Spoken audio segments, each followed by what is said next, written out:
চীন এখন শুধু প্রযুক্তি নয়, বরং এআই অর্থাৎ কৃত্রিম বুদ্ধিমত্তার গ্লোবাল সেন্টার হতে চায়। কিন্তু প্রশ্ন হলো কেন? চীন এমন একটি পৃথিবী চায় যেখানে সব কিছু পরিচালনা করবে কৃত্রিম বুদ্ধিমত্তা, মানে এআই। ডাক্তার নয়, এআই বলবে রোগীর নাম, গাড়ি চালাবে এআই, এমনকি ব্যবসার সিদ্ধান্ত নেবে এআই। এ ভবিষ্যতের নেতৃত্ব কে নিতে চায় জানেন? চীন।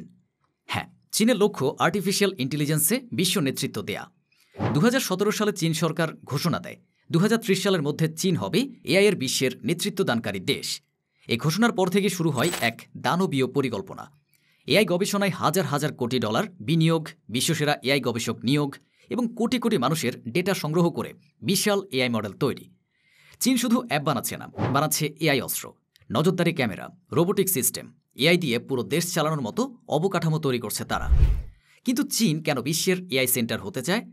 এর পেছনে আছে তিনটি বড় কারণ। এআই হলো ভবিষ্যতের পরমাণু বোমা।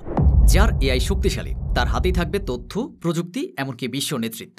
এআই প্রযুক্তি ব্যবহার করে চীন নিজের পণ্যকে আরও স্মার্ট করছে, যেমন এআই চালিত গাড়ি, স্মার্ট কারখানা, স্বাস্থ্যসেবা। চীন প্রতি বছর বিলিয়ন বিলিয়ন ডলার খরচ করছে এআই গবেষণায়। চীনের আছে বিশ্বের সবচেয়ে বড় ডেটা পুল, 140 কোটিরও বেশি মানুষের তথ্য। আলিবাবা, বাইডু, টেনসেন্ট এই কোম্পানিগুলো কাজ করছে এআই চ্যাটবট, স্বয়ংক্রিয় গাড়ি, সফটওয়্যার বানাতে। চীন বিদেশ থেকে এআই গবেষক, বিজ্ঞানী এনে নিজেদের দেশেই ল্যাব বানাচ্ছে। তবে আজকের এআই প্রতিযোগিতা অনেকটাই ঠান্ডা যুদ্ধের মতো। একদিকে আমেরিকা, যার কাছে ওপেন এআই, গুগল, মেটার মতো প্রতিষ্ঠান।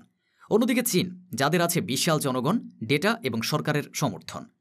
চীন এআই দিয়ে কেবল ব্যবসা নয়, গোয়েন্দাগিরি, সেনাবাহিনী, এমনকি কূটনীতি চালাতে চায়। তাদের লক্ষ্য আমেরিকাকে পেছনে ফেলে প্রযুক্তির মাধ্যমে বিশ্বে কর্তৃত্ব স্থাপন করা। চীন যদি এই পরিকল্পনায় সফল হয়, তাহলে ভবিষ্যতের বিশ্ব চলে যেতে পারে এআই নিয়ন্ত্রিত এক চীনা শাসনের দিকে। তখন হয়তো তথ্য নিয়ন্ত্রণ করবে বেইজিং, প্রযুক্তির মানদণ্ড স্থির করবে চীন, এবং আমাদের মতো দেশগুলোকে তাদের এআই প্রযুক্তির উপর নির্ভর করতে হতে পারে। তাহলে চীন কেন পৃথিবীর এআই সেন্টার হতে চায়? কারণ তারা জানে ভবিষ্যতের শক্তি শুধু আইনি বা সেনাবাহিনীতে নয়, বরং তথ্য প্রযুক্তি আর এআই হলো সে ভবিষ্যতের রাজা। তাহলে বর্তমান প্রযুক্তির এই প্রতিযোগিতায় বাংলাদেশ কোথায় দাঁড়িয়ে আছে? বিশ্বের সাথে তাল মিলিয়ে এগিয়ে যেতে পারবে তো আমাদের দেশ? নাকি আগামী 5 বছরে প্রযুক্তির স্রোতে পিছিয়ে পড়ে হারিয়ে যাবে সম্ভাবনার ভবিষ্যৎ? ভবিষ্যতের চ্যালেঞ্জ মোকাবেলায় এখনই সময়। সঠিক পরিকল্পনা, প্রযুক্তিতে বিনিয়োগ এবং নতুন প্রজন্মকে দক্ষ করে গড়ে তোলার। কিন্তু প্রশ্ন একটাই, বাংলাদেশ এই প্রতিযোগিতায় কতটুকু প্রস্তুত?